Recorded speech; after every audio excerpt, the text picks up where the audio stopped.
आरती लॅबनं केलेल्या अंधाधुंद कारभार आणि त्यातून रुग्णांची होत असणारी फसवणूक या संदर्भात गुरुवारी 28 डिसेंबर रोजी आमदार संजय केळकर यांनी ठाणे महानगरपालिका आयुक्त अभिजित बांगर यांची भेट घेतली आहे. तसंच तात्काळ आरती लॅबला टाळेबंद करावं आणि संबंधितांवर त्वरित कारवाई करावी अशी मागणीही पत्राद्वारे आमदार संजय केळकर आणि युवा मोर्चातर्फे आयुक्तांना करण्यात आली आहे. यावेळी भाजप आमदार संजय केळकर, भाजप जिल्हाध्यक्ष संजय वाघोले, उपाध्यक्ष महेश कदम यांच्यासह अनेक कार्यकर्ते देखील उपस्थित होते. भाजप युवा मोर्चाच्या कार्यकर्त्यांनी एक धडक मोहीम आखली होती. या मोहिमेत महापालिकेच्या समोरील आरती लॅब येथे गरीब माणसांची फसवणूक होत आहे. खोटे रिपोर्ट दाखवले जातात, त्यांना घाबरवलं जातं, तसंच जास्त पैसे त्यांच्याकडून लुटले जातात. या ठिकाणी अधिकृत डॉक्टरांचा ठिकाणाच नाही. स्टाफ ही लॅब चालवत आहे. तसंच या लॅबला महापालिकेनं परवानगी दिली असून सध्या ही लॅब अयोग्यरित्या आणि बेकायदेशीररित्या चालवण्यात येते. या लॅबमध्ये सामान्यांची लूट होत असून या ठिकाणी एका पेशंटला ब्रेन ट्युमरचे खोटे रिपोर्ट दाखवून घाबरवण्यात आलं. तसंच त्यांनी दुसरीकडे रिपोर्ट दाखवले आणि त्यांनी सांगितल्याप्रमाणे लक्षात आलं की त्यांना ब्रेन ट्युमरच नाही. या ठिकाणी असंख्य लोकांची फसवणूक झाली असून या लॅबला त्वरित टाळेबंद करून सील लावावं, तसंच संबंधित लोकांच्या मुसक्या आवळून कारवाई करावी आणि अन्य ठिकाणी जर असे काही प्रकार चालू असतील तर महापालिकेनं कारवाई करून त्वरित कारवाई करावी अशी मागणी आमदार संजय केळकर यांनी केली आहे. लॅब सेंटर, डॉक्टर, इतर महापालिकेनं यांच्याकडे लक्ष दिलं पाहिजे होतं. मात्र आज आम्ही युवा मोर्चानं आमदार आणि अध्यक्षांना सांगितले, महापालिका आणि आयुक्त अशा लॅब सेंटरला कारवाई करत नसतील तर ठाणे शहर युवा मोर्चा स्टिंग ऑपरेशन करून अशी फसवणूक करणारे लॅब बंद करून दाखवेल असा इशाराही देण्यात आलाय.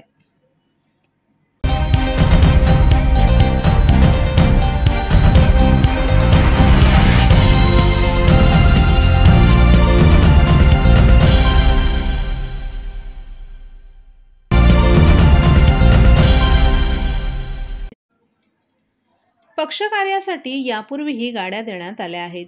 डॉक्टर जितेंद्र आव्हाड हे देखील याचे लाभार्थी आहेत.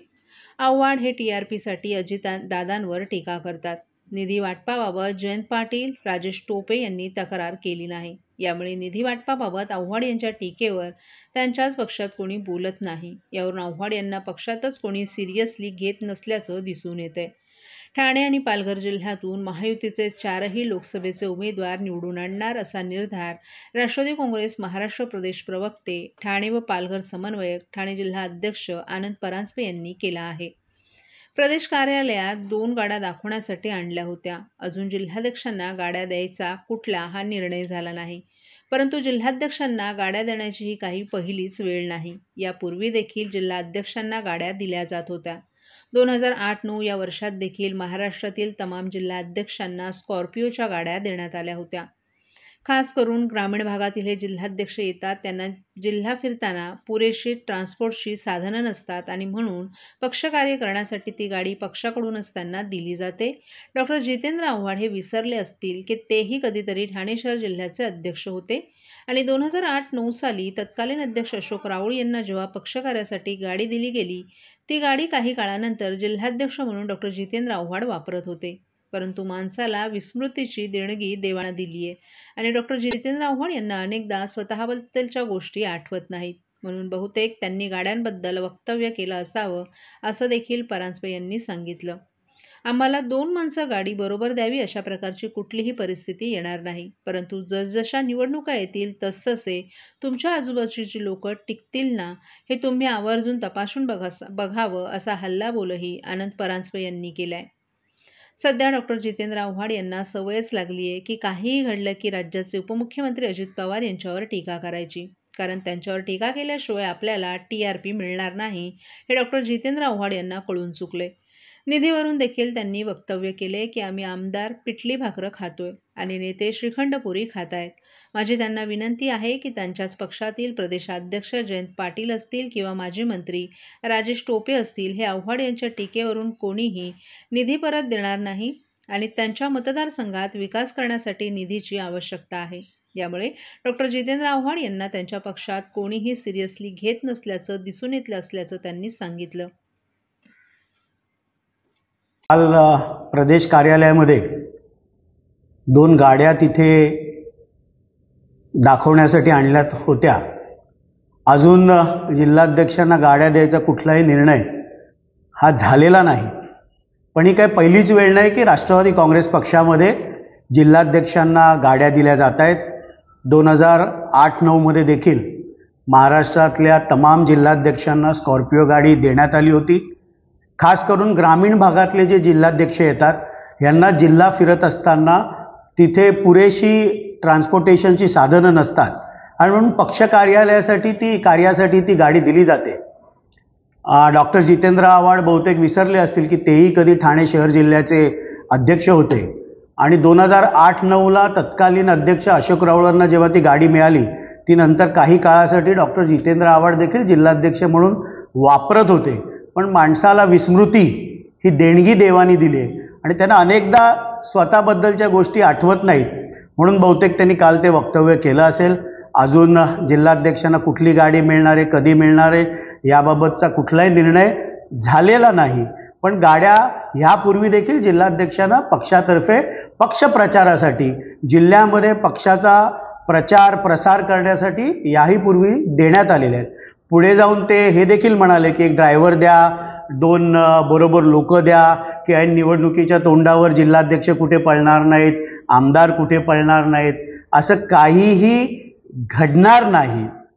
ठाण्यातले पदाधिकारी तर तुमच्या डोळ्यात डोळे घालून तुमच्या देखत आम्ही सगळेजण अजितदादांबरोबर गेलो. आम्ही कोणीही घाबरलो नाही. तुमचा स्वीय सहाय्यक गेला, तुमच्या कार्यालयामध्ये अनेक वर्ष काम करणारा तुमचा सहकारी गेला. त्यामुळे आम्हाला कोणालाही घाबरून कुठे जायची, निवडणुका आल्यात म्हणून जायची गरज नाही. आम्ही अजित पवार साहेबांचे निष्ठावान आहोत. आम्हाला 2 माणसं गाडीबरोबर द्यावी अशा प्रकारची कुठलीही परिस्थिती येणार नाही. पण जसजशा निवडणुका येतील तेव्हा तुमच्या आजूबाजूचे लोक टिकलेत ना हे मात्र त्यांनी तपासून बघावं.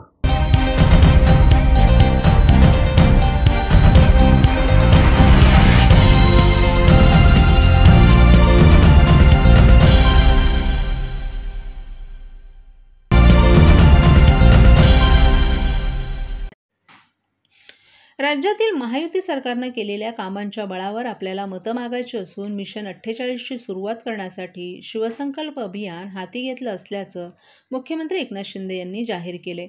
लोकसभा निवडणुकीच्या प्रचाराचा शुभारंभ करण्यासाठी मुख्यमंत्री एकनाथ शिंदे स्वतः शिवसंकल्प अभियानाद्वारे राज्यभर प्रचार मेळावे घेऊन लोकसभा निवडणुकीचं रणशिंग फुंकणार आहेत. शिवसेना पदाधिकाऱ्यांची बैठक आज VCद्वारे पार पडली. या बैठकीतील राज्यभरातील पदाधिकारी ऑनलाईन जोडले गेले. या पक्ष पदाधिकाऱ्यांना वर्षा बंगल्यावरून संबोधित करताना मुख्यमंत्री आणि शिवसेनेचे मुख्य नेते एकनाथ शिंदे यांनी लोकसभा निवडणुकीसाठी सज्ज होण्याचे निर्देश दिलेत. हे प्रचार मेळावे 2 टप्प्यात पार पडणार असून त्यातील पहिला टप्पा 6 जानेवारी रोजी यवतमाळ येथून सुरू होणार असून 11 जानेवारी रोजी छत्रपती संभाजीनगर येथील सभेनं पहिल्या टप्प्यातील प्रचार दौरा पूर्ण होणार आहे. तर दुसऱ्या टप्प्यात 25 जानेवारीपासून पुन्हा प्रचार मेळाव्यांना सुरुवात होणार असून 25 जानेवारी रोजी शिर्डी येथे पहिला प्रचार मेळावा पार पडेल.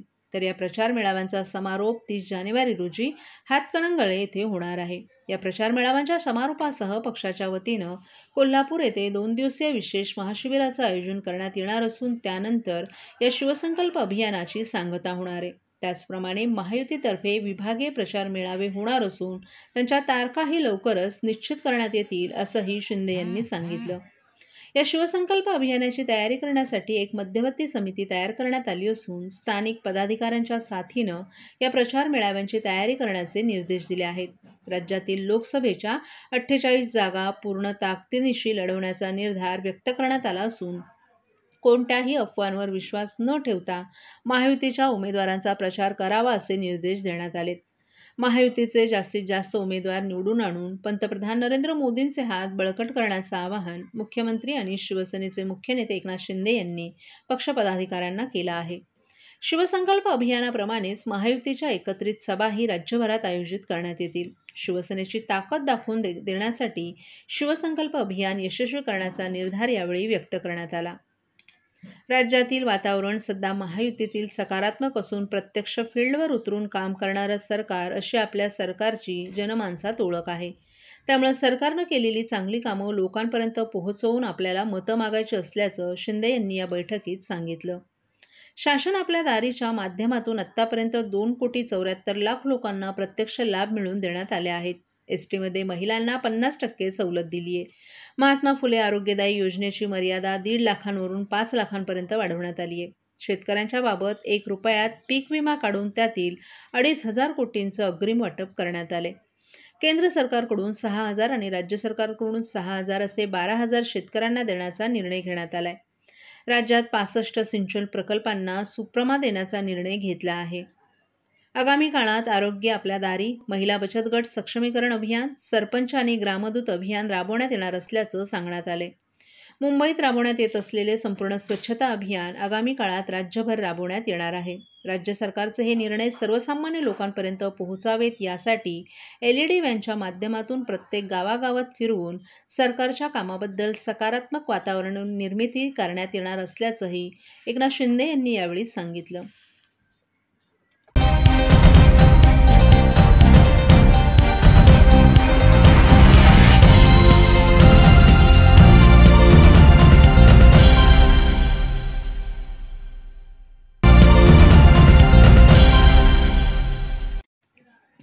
ठाणे महानगरपालिकेच्या कळवा प्रभाग समितीच्या सहाय्यक आयुक्तपदी सचिन बोरसे यांची नियुक्ती ठाणे महापालिकेचे आयुक्त अभिजित बांगर यांनी केली आहे. अलीकडेच अनधिकृत बांधकामांवर कारवाई न केल्याच्या तक्रारीवरून सुबोध ठाणेकर यांना सक्तीच्या रजेवर पाठवण्यात आले. त्यामुळे त्यांच्या जागी बोरसे यांना अतिरिक्त जबाबदारी सोपवण्यात आली आहे.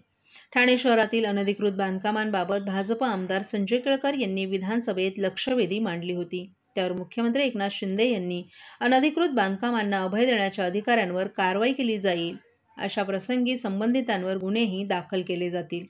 मात्र अनधिकृत बांधकामं खपवून घेतली जाणार नाही तशी ग्वाही अधिवेशनात दिली होती. याच पार्श्वभूमीवर ठाणे महापालिका आयुक्तांनीही अनधिकृत बांधकामांवर कारवाई न केल्यास संबंधितांवर गंभीर स्वरूपाची कारवाई करण्यात येईल. तसंच सहाय्यक आयुक्तांवर शिस्तभंगाच्या कारवाईचा इशाराही प्रशासनाला दिला होता. त्यापाठोपाठ पालिका प्रशासनानं सुबोध ठाणेकर यांना 45 दिवसांच्या सक्तीच्या रजेवर पाठवले. सध्या महापालिकेच्या निवडणूक परवाना विभागात सहाय्यक आयुक्त असलेल्या बोरसे यांना त्यांचा सध्याचा पदभार सांभाळून कळवा विभागाची ही अतिरिक्त जबाबदारी सोपवण्यात आल्याची माहिती सूत्रांनी दिली आहे.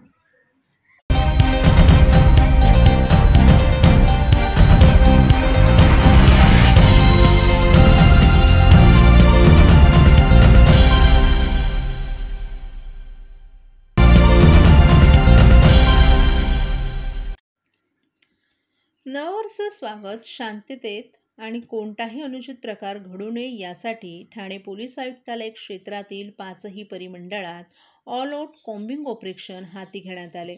या मोहिमेत 215 अधिकारी आणि 1067 अंमलदार सहभागी झाले होते. यावेळी 16 अवैध शस्त्र, 15 फरारी आणि पाहिजे असलेले 14 आरोपींच्या चौकशी करून 3 आरोपींना अटक करण्यात आली आहे. तसंच 555 गुन्हेगारांची तपासणी करण्यात आली आहे. या कारवाई दरम्यान अवैध दारूच्या 78 केसेस आणि अवैध जुगाराच्या 24 केसेस, कोपताच्या 344 केसेस करण्यात आल्यात. या कारवाईत 373 आस्थापनांची तपासणी करण्यात आली आहे, तर 30 वॉरंटची बजावणी केली आहे. वाहतूक पोलिसांनी देखील या मोहिमेत सहभाग घेतला असून त्यामध्ये अंमली पदार्थांच्या 19 जणांवर कारवाई केली. तसंच 53 ठिकाणी नाकाबंदीचं आयोजन करून वाहतूक नियमांचं उल्लंघन करणाऱ्यांविरोधात मोटार वाहन कायद्याअंतर्गत 920 केसेस करून 6,21,665 रुपयांच्या दंडाची वसुली करण्यात आली आहे. त्यामुळे सर्व नागरिकांनी पोलीस प्रशासनानं दिलेल्या सूचनांचं पालन करून नववर्षाचं जल्लोषात स्वागत करावं असं आवाहन अप्पर पोलीस आयुक्त दत्तात्रय कराळे यांनी केले. त्यासाठीच आपण गेल्या 2-3 दिवसापासून चेकिंग केलं आणि यापुढे पण ती चेकिंग राहणार आहे. आणि मग जे काही इलिगल असेल, मग तो धावा असो किंवा दारू पिणारा असो, त्याच्यावर कारवाई केली जाईल. नवीन मशीन आलेलं 30 आपण चेकिंग ड्राईव्हचा तो मशीनचा उपयोग होणार का? आपण एकूण आपल्याकडे यापूर्वी कमी होते, पण आता आपल्याकडे जवळजवळ 46 आपण ब्रेथ ॲनालायझर्स, जे दारू पिल्याचं डिटेक्ट होऊ शकेल अशा प्रकारचे ॲनालायझर्स आपण वापरणार आहोत. एकूण 53 ठिकाणी नाकाबंदी करणार आहोत आणि जिथं शक्य आहे त्या ठिकाणी ब्रेथ ॲनालायझर्स आपण ठेवून आपण तशी सरप्राईज चेकिंग पण करणार आहोत. सर, एक प्रश्न होता की DND मध्ये जर पकडलं तर नागरिकांवरती काय कारवाई होऊ शकेल हे नागरिकांना कळावं म्हणून त्यांना फक्त तुम्ही सांगावं. त्यांना किमान 5,000 रुपयाचा दंड आहे. त्याशिवाय इतर MVACची कलम जी असतील ती लागू होतील. गेल्या वर्षी ड्रंक अँड ड्राईव्ह कारवाईमध्ये अख्ख्या महाराष्ट्रामध्ये विशेष करून ठाणे हद्दीमध्ये एका चालकाला 7 दिवसाचा तुरुंगवास आणि सहप्रवासाला दंड झाला होता. तर त्याच्याबद्दल काय थोडी माहिती आणि साधारणपणे आत्ता पुढे त्यांनी सांगितलं त्याप्रमाणे की किती कठोर कारवाई तुम्ही करणार आहे जेणेकरून रंगमध्ये